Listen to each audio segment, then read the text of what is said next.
Huh? Start.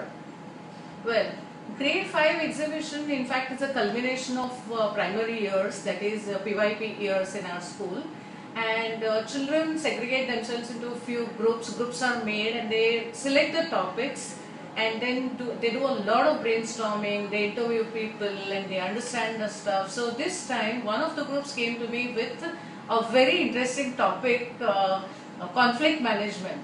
But I was really surprised the way the kids were asking the questions and all that. You can witness it yourself. I've recorded the whole thing. It was a very, very wonderful thing to interact with them. Adults shooting questions at me, I understand, I'm used to it, but my kids are nothing less than adults. The way they asked, some of the questions like, do you have conflicts in your life and how do you manage workplace conflicts? How do you treat that person? Once you have a conflict, then is it, is everything going to be okay after conflict? Oh my God, you should have seen them, So just watch the video and enjoy. Thank you. Somebody is not comfortable and he wants to share his ideas not in a peaceful manner. So if you have to resolve the conflict, then you can do it in a peaceful manner. You can go and tell the person that you tell me your conflict, what has happened, what is your issue, why are you conflicting with me. So then if you resolve it, it can become in a very peaceful manner. Okay, so what the questions you have? So ma'am, how often you face conflicts in your professional life? Can you share a few conflicts that you face? Okay. See, any profession, it's not just me, any workplace, we have individuals coming from different backgrounds.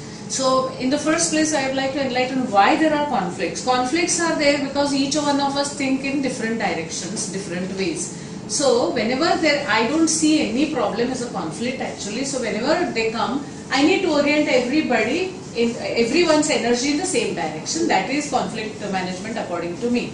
Now suppose like it happens quite often, sometimes too many in a day, sometimes nothing in a day, so that I cannot specify how often and all, because it's totally depending on the situation. So but whenever any conflict comes, it's only because of difference in opinions. So once you explain why there is, like why we want to think it in this way, not the other way, we have to explain to people, then the conflict automatically gets resolved. It may be between teachers and teachers, or teachers and coordinators, teachers and children, children and children, teachers and parents, and one parent complaining against another parent, one child complaining against another child. So different kinds of situations we face.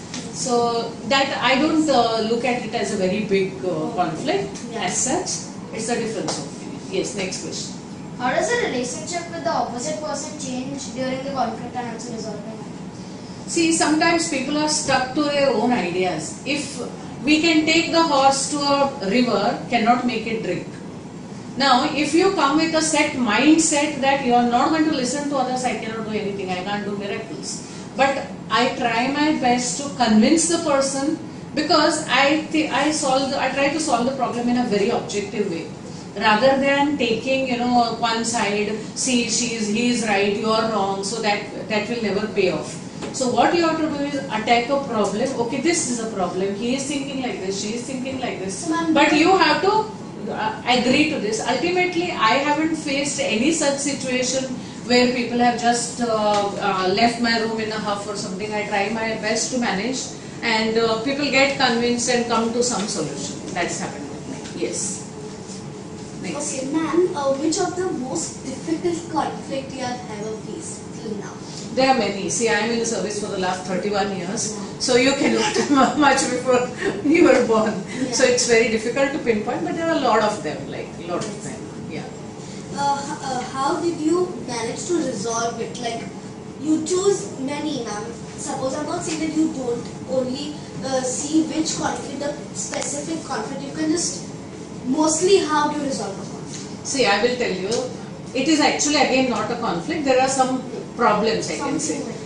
In one of the school where I was a principal, one day the driver of we had a card, like you have to specify your driver or your mother or father and all that. Somebody else came. I did not hand over the kid. The kid was only in 2nd grade. Then the father was very furious and he started screaming and yelling on the telephone.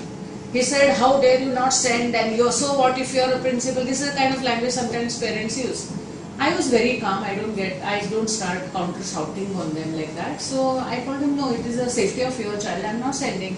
So he told me, I have got 10 cars. You mean to say I have to give 10 driver car photographs to you? I said, you can have 20 cars. That is your lifestyle, what you lead. But if you want your child's safety, I am concerned about it. You give one driver or another driver. Why can't, if you have 10 cars and 10 drivers, why can't you keep one driver and one child? Car for your child. So that's how I resolved. And then I called the gentleman next day. He said, okay, you're going to bang the phone now. I said, no, if I were to bang the phone, I wouldn't be in conversation with you. Try to understand. Now you are not in a mood to listen. I'm keeping it down. You come to my cabin, let us discuss. That's how I solved that. Then when he came, I explained the whole thing. He said, sorry ma'am, I was under terrible stress. I'm, handling crores of business. I said, everything I understand, but all your crores of business and money will be of no use if anything happens to your child. You please understand that. So that's how, and then he became very good parent for me. I don't have anything against him. That's how I don't see, once something happens, that is not the end of a story for me. That's how I see. After conflict. Yes, he was fine with good relation. Happen. Of course it happens. Okay. Because you cannot live on the conflict, and you cannot harp on that. Okay, today I had some problem with you, then lifelong we are not going to have problem. Come on, solve it and go ahead. Okay, now next. At home, because all of us are working and all of us are highly educated in the family, so there are no problems. Like all of us are busy, so managed. Yes. Do you come to know the problem you face to the children? Of course. That's a major part of my job, because I've been principal for almost 18-19 years now, so I come to know what is happening with them and how they are behaving. And sometimes the children think I don't understand. I understand everything, but yeah, tell me. What else? I have one more. Yeah, ask. So how do you help? Ask that question. How do you help them resolve? How do you help? What? Help. It's written over there. How do you help? See. How do you help them resolve it? See, it depends on what kind of problem children are facing. Sometimes I call the children and talk to them. I send them to counselors.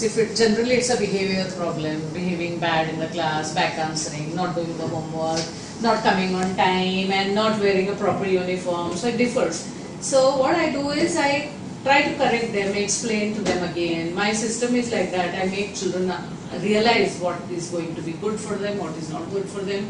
If they don't get corrected, then I need to call the parents and then talk to them. First I'll talk to the parents alone, and then parent and child together I will talk. So this is how I resolve. Next. Which two best methods do you usually suggest to help students resolve a conflict? See, first of all, you have to become responsible for your action. That is the most important thing.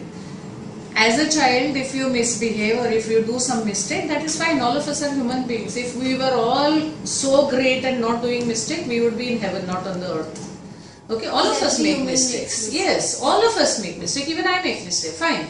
But you have to realize your mistakes. So how do we achieve that as adults is I talk to children and make them realize, what action. See, if you have done something wrong, you have to take responsibility and accept it.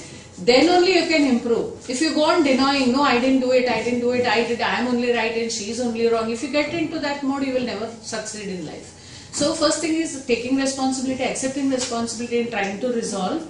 And I generally make them realize, and I have a lot of patience, so I explain to them, this is not done, and what happens if you continue this behavior. What happens, suppose you are not going to do the homework only. Who is suffering? Your parents are spending you to the best of the school, spending money, and your teachers are working very hard and providing you the best. Now who has to? You have to do your work. See, we can put you in the Olympic game and provide you all the training. If you don't run the race, you are not going to win. It's as simple as that. So I look at it, conflict resolving exactly like this. So any problem is there, try to attack the problem, not a person. Okay, even if you make a mistake, I will never brand you. Oh, Mesbin made a mistake. She's like this. She's like that. No, that particular day Mesbin made a mistake. It doesn't mean that all the time you are doing mistake. So this is applicable to students, my teachers, and in life in general. Like I don't harp on the mistakes or whatever wrong things have happened. Try to solve it and go ahead. That's the connect. Okay. Come for a group pic, no? And they have two more questions. What? They have two more questions. 2 more questions. Okay, then. Do conflicts at school affect your work or your personal life? No, they don't affect. I have learned the perfect switch on and switch off therapy. Once I come to school, I don't think about my home. All the home is remaining at home.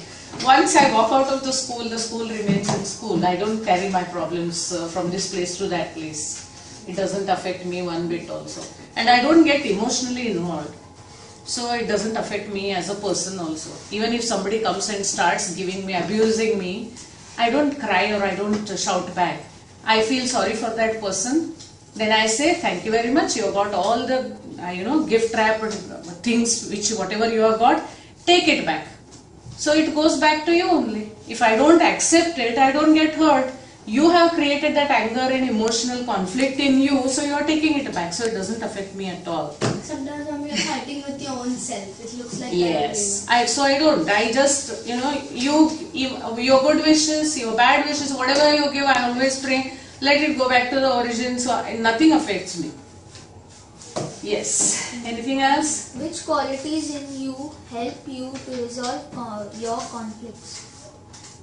Resolve my conflicts. In the first place, I am a people's person. I generally don't face a lot of conflicts.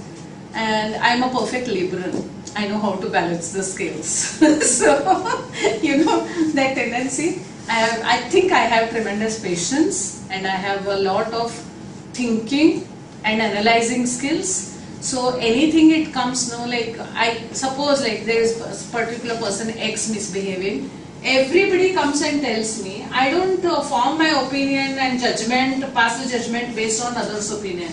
I want to see whether I will keep and observe. All my antennas will be up. Like, I'll keep my eyes and ears and everything open. So, when I realize, I'll try to resolve and then I will talk about that person. So, I don't get into gossips and branding people, passing negative remarks. Because I don't have time for all that. I would like to be more creative and more enhance my knowledge rather than getting into squabbles and pet things. Ma'am, it's your mind, it's your Yes. self, it's all about you. Yes. Yes. Yes. Done? Yeah.